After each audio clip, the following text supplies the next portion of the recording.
Oh, He did. You're but then saying he was also there on Saturday. Yes. Okay. why can't the tracks be there if he was there on Friday? Oh, well, he admitted that he Because was he there. would. Yeah. Yeah. Alright. He admitted he was. He admitted both. But so the fact that he was there on Friday happened. She says Billy has a gambling problem. They saw him at the racetrack.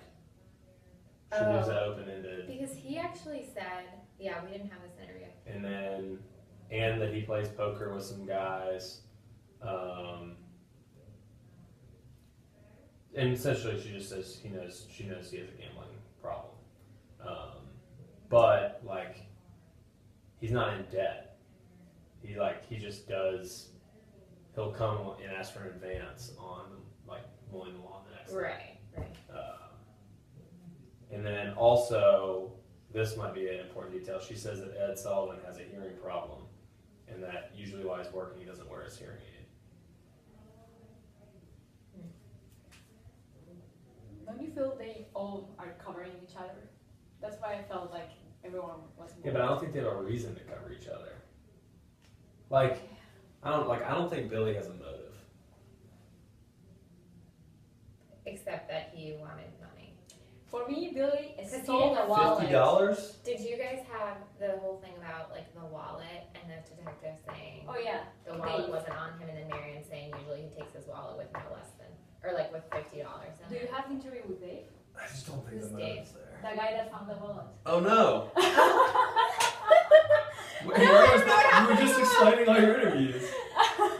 Yeah, so after Marion's, I had Dave, the owner of Dave's Quick Shop that is in the Eastwood Mall. And he says he found the wallet near the trash can, empty, at 7 a.m. in the morning. And that he saw the cards, the credit cards, in the trash can. Credit cards? Yes, but no cash. So that's why, like, this sign doesn't match some of the stories. Well, if he found it at 7 a.m., and He couldn't be did guilty. you guys have? Well, no, He could be lying. I have that the death occurred between 6:30 and 7. Yes. Like that was like on the first page, confirmed by Yeah. some coroner's office.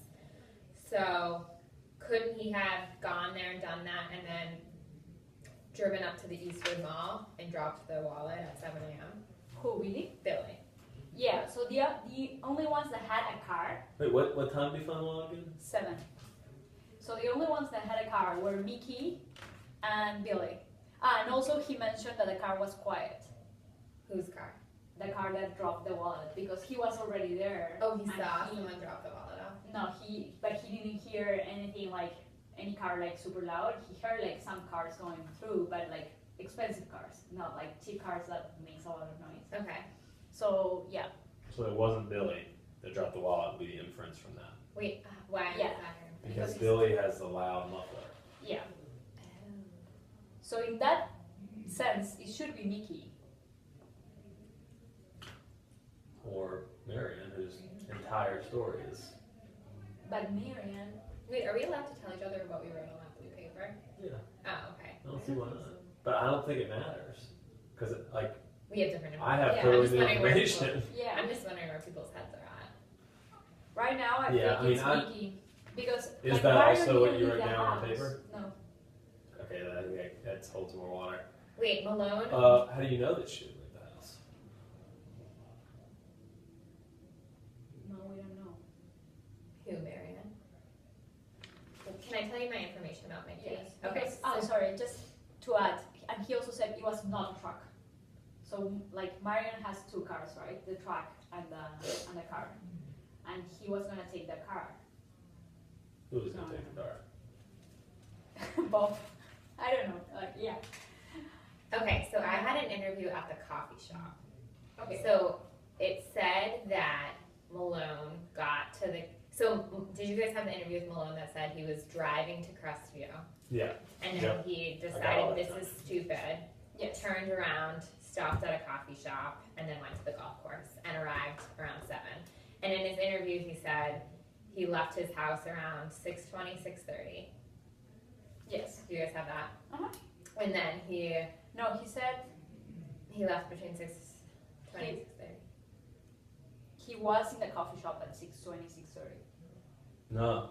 No, he No? said he left his No, house. definitely not. So I wrote down like Ah. these are the only facts that I can verify Okay. because I didn't have the coffee shop interview. Okay, so you tell me that. That he left the house between 6:20 and 6:30, Yes. Okay. and he's in my info unaccounted for until 7. either 7 or 7:05. So the open window from the travel there is 6:20 to 7:05. Okay, so I have, he left his house between 6:20 and 6:30. Yeah, He drove 15 minutes to Crestview. I got that too. Was about to get there, turned around, That's went subjective. 2 minutes to a coffee, or like a few minutes, which I inferred was 2 minutes. Stopped at the coffee shop, was there for 10 minutes, and arrived at the golf course around 7. That's the same information that I just Okay. said. But Yeah. So then I have an interview from someone at the coffee shop, a waitress, that said that he arrived around between 6:35 and 6:45 at the coffee shop.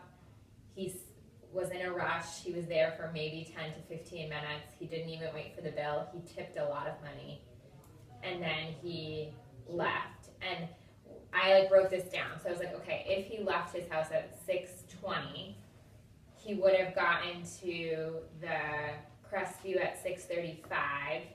He would have been able to get to the coffee shop at 6:37.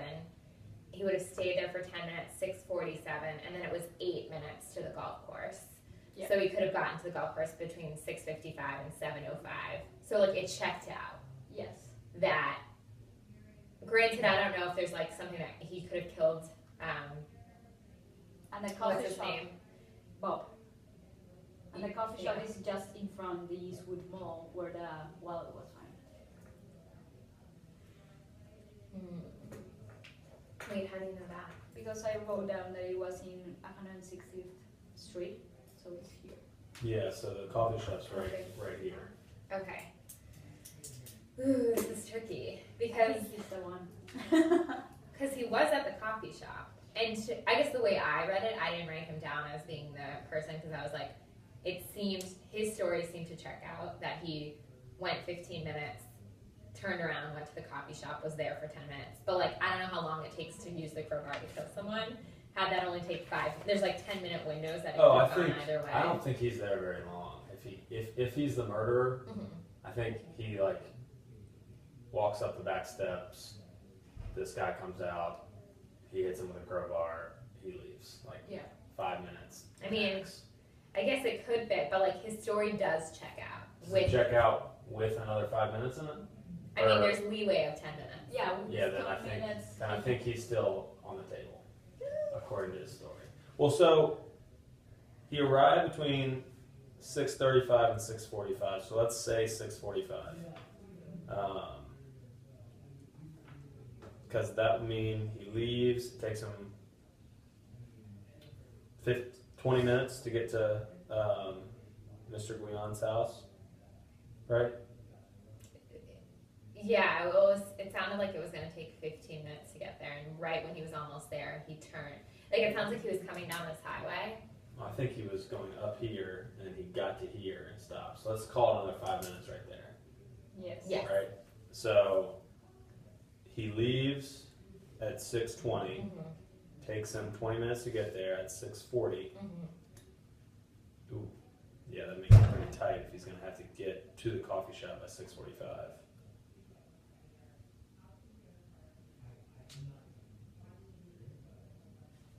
That's my only thing, and it doesn't really. I mean, the timing is tight. But It's it, tight. it But it's could possible. work. And also that he tipped a lot of money suggests that he wanted to be noticed Boy, I think maybe he got rid of that. on the $15. Oh, I was he thinking that noticed. he wanted to be remembered. So someone said That's a like, good oh sort of yeah, I call. got a huge tip from him. Oh. So he was I here. was here. Yeah. And the cash wasn't in. I mean, maybe Wallet, he took yeah. the wallet so it would look like it was the. So it would look like it was Billy. Because, like, do you know what I'm saying? Like, Yeah. they have evidence to say Yeah. why Billy would want cash because he's always asking for advances. But no evidence that he would know that Billy is even in the picture.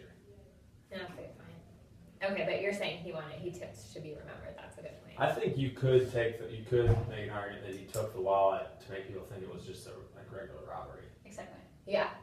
Yeah. Whoever was it. Yeah. No, that's a good point. But we literally haven't talked about Ed Sullivan. How much time do we have? What time do we need to stop? 11:05. It's all about 2. Oh wow. So, And I wrote down the wife. I thought the wife did it. I I think think I thought that's she was so lying. Like I just. But yeah, I agree. Like she doesn't look good, but it doesn't seem like she left the house in any moment. So like, who takes the wallet to this point? that's the only thing I don't understand, the whole wallet thing. Yeah. So by elimination, if you just have to stay with someone that had a car, you just have like Billy and Mickey. Well, And Ed. Ed, yeah, but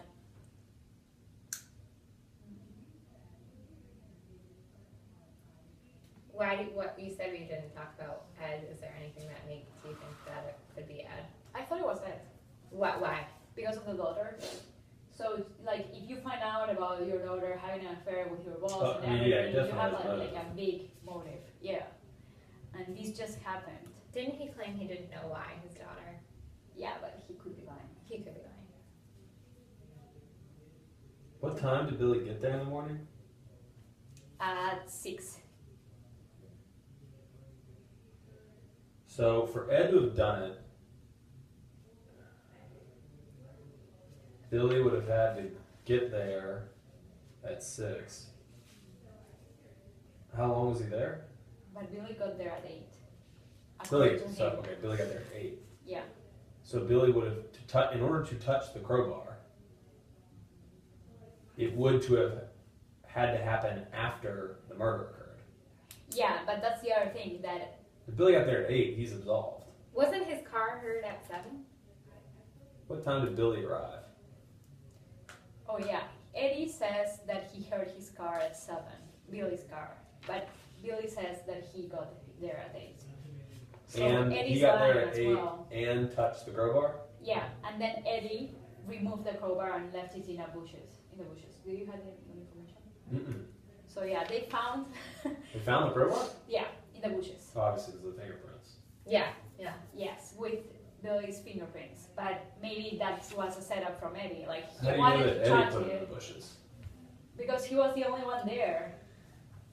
Why didn't they say that Eddie's fingerprints were on it? Well, because Eddie's fingerprints were definitely on it. Oh, Yeah, that's and it. of course, and you can clean it as well. If you are moving it last, you can clean your fingerprints. Well, it doesn't matter. If his are on it or not, it doesn't prove Yeah, anything. that's right. I'm back to Debbie. It's a conspiracy. They're all in it. I don't know. I was thinking Mickey for a little while, and now. So why would he throw it in the bushes? Because it's his. He wanted to be like gone. Wait, didn't Mickey or didn't Billy throw it in the bush? Like, what I did think Billy? so. Yeah, I'm Billy not sure. came and was like, "Oh, I have to mow the lawn." Picked up the crowbar because it was in the way and put it in the bushes. No, he didn't put it. He just set it aside. Oh. So then, Yes. what do you have about? Okay, this is another information.